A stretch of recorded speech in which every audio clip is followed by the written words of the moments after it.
Okay, everybody, I'm about to try something. Let me turn my camera around, I guess. Okay, let me try something I've never really done before. But instead of me, I want to try to definitely get my message out to as many people that I can. So I'm going to try. Maybe I need to stand this up too so that it's in Periscope mode. I don't know. I have to see how this video looks. Hopes it comes out the right way. So, welcome everybody on my Facebook family over here and my Periscope family over here. As we're going to start out on this journey of becoming the master of our circumstances, really basically becoming unstuck and living up to our full potential, actually actualizing our potential. Thanks everybody, please coming in. Please let me know who you are. Say your name. Let me know where you're from. Give me some heart. Share this out to people.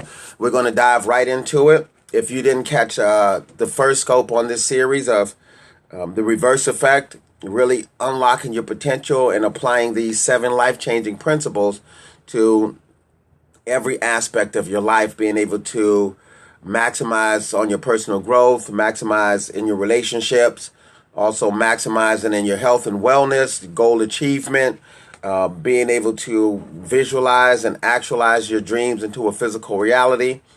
Things like understanding your purpose, giving your life meaning, building the events and circumstances in your life so that they align with developing a legacy so that you can be able to pass on the exactly why are you here to other people. Or not just to other people, but for yourself. Because once we give ourselves meaning, one thing we rarely stay stuck in is a state of depression. So before I start to reading chapter 1 from the book here, if you do not have it already, I have it in Kindle version. I lowered the price down for people that want to try to follow along, but I definitely would prefer people to get the paperback from Amazon. And also, I have signed copies available too. But if not, we could just follow along here. But before I start, a lot of times before I actually start my readings from my book, I want to, because this is just not like a bunch of my great ideas. I've actually taken a lot of valuable knowledge from a lot of great people throughout time and combined it inside here. And one of them is in this, seems to be a little small book. I don't know if you've ever read it before, but it's As a Man Thinketh, and this is like an atom. Small, very small, but man, when you open this book and split it, it's like an atom bomb going off. Some of the things inside of here are very profound as it aligns to changing our mindset, broadening our perspective, becoming self-accountable, which are actually a lot of the principles inside my book. So I'm going to read. Now, bear along with me. I'm actually practicing my out loud reading. So I'm going to just start out. It says, The Effects of Thought on Our Circumstances. This book was written, I believe, in like 1908, James Allen. It says, As a Man Thinketh. A man's mind may be likened to a garden, which may be intelligently cultivated or allowed to run wild. But whether cultivated or neglected, it must and will bring forth. If no useful seeds are put into it, then an abundance of useless weed seeds will fall therein and will continue to produce their kind. That's very powerful. If you don't put positive things inside your mind, then the only thing you're going to get is negative. It's going to be plagued with weeds. Let me go to the next paragraph. Just as a garden cultivates his plot, just as a gardener cultivates his plot, keeping it from free of weeds and growing the flowers and fruits which he requires, so may a man tend the garden of his mind, weeding out all wrong, useless, and impure thoughts, and cultivating towards perfection the flower and fruits of the right, useful, and pure thoughts. By pursuing this process, a man sooner or later discovers that he is the master gardener of his soul, the director of his life. He also reveals within himself the laws of thought and understands with every increasing accuracy how every thought forces his mind element operate in the shaping of his character, circumstances, and destiny. Thought and character are one. And as character can only manifest and discover itself through environment and circumstances, the outer conditions of a person's life will always be found to be harmoniously related to his inner state. This does not mean that a man's circumstance at any given time or indication of his entire is hold up. This does not mean at any given time or an indication of his entire character, but that those circumstances are so intimately connected that some vital thought elements within himself that for the time being they are indispensable to his development. Basically saying that what we think and how we act are so intertwined with who we are that eventually it manifests itself. He goes later on inside that same chapter to say is that nothing that we do is spontaneous. The act may be spontaneous in of itself, but it's something that was always inside of us. So when we do something, remember, this is a part of who we are at some point. And if we do not like it, we have to change who we are. But a very powerful book. I'm actually probably down the line going to read some more from this. But if you have not got this book, As a Man Thinketh, man, it's a game changer. So I'm going to get right into that. Piggyback from that, going into, from my book, Mastering Your Circumstances, which is chapter 1. This chapter 1 is pretty short. When I actually read from my book, there are a lot of my actual stories that I read, so that I can actually connect to the reader or even some of my clients, so I can let them know, look, like everything that I teach in my coaching is something that I've been through. They're actual tools and steps that I actually use. Hold on, I have a pause broadcast here. Okay, something paused in my broadcast. I guess I had a call coming in. So I'm going to read right straight from here. As Mastering Your Circumstances is chapter 1. One of the most important steps we can take on this journey called life is a step towards finding our purpose. Everyone has a purpose and an inner light that needs to shine. When you discover your purpose, you will be on a path towards personal fulfillment. We gain a clear vision of our purpose through the process of organizing and connecting the events of our life.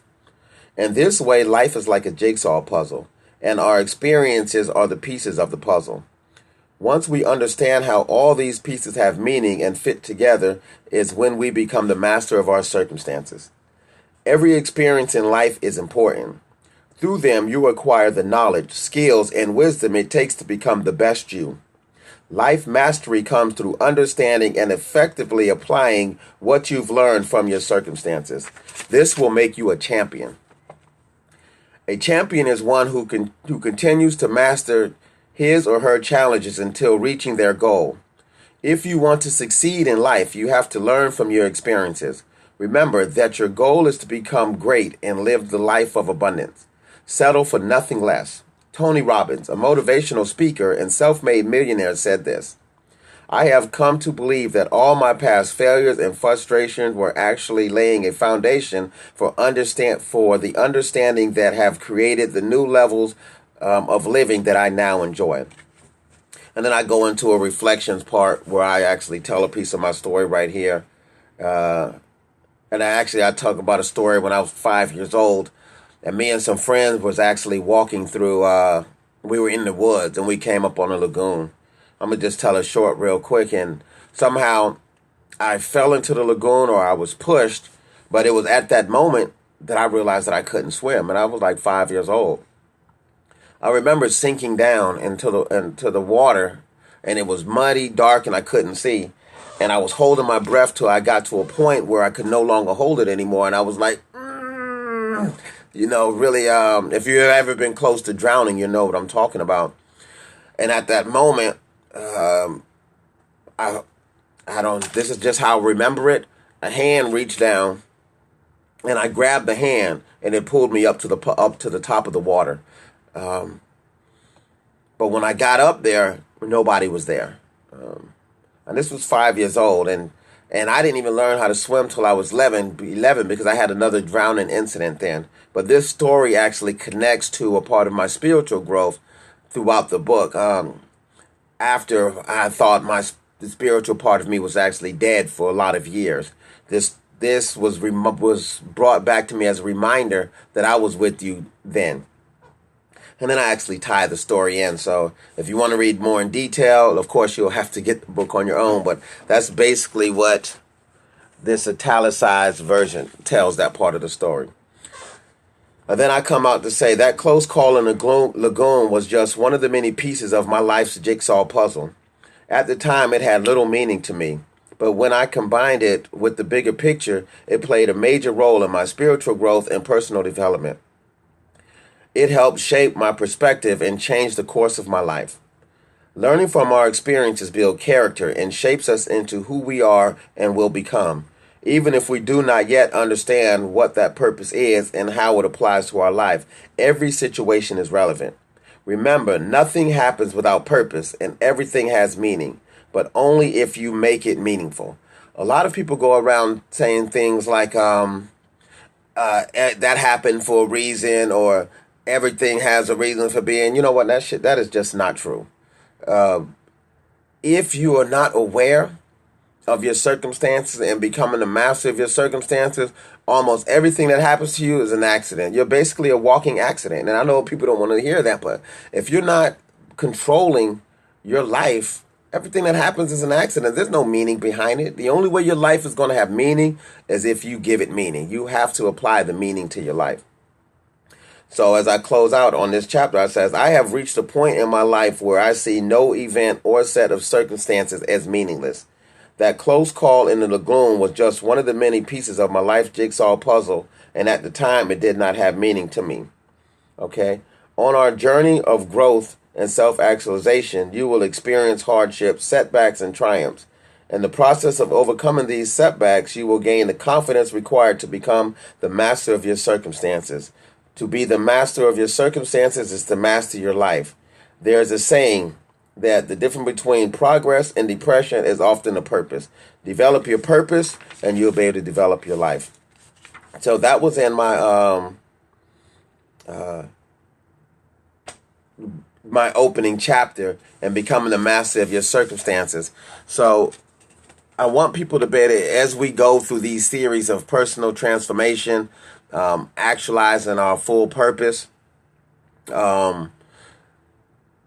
take heed to these words. And if you have questions or anything like that, I'll see them inside the comment section, and I'll come back to it later, and we'll address them inside the next scope. So with that, I just wanted to get up, because actually I got up this morning, did my own early morning workout, and decided I wanted to do a scope. And as I said in my previous scope, I can't say exactly, when I'm going to be able to scope or everything like that, but I'm going to try to do some at least 2 or 3 times a week. So look out on here, catch the replay, share these scopes to other people. I'll probably come back later today and either take some questions, or we will work on chapter 2. I thank everyone for joining me here on my Facebook Live and also here on my Periscope.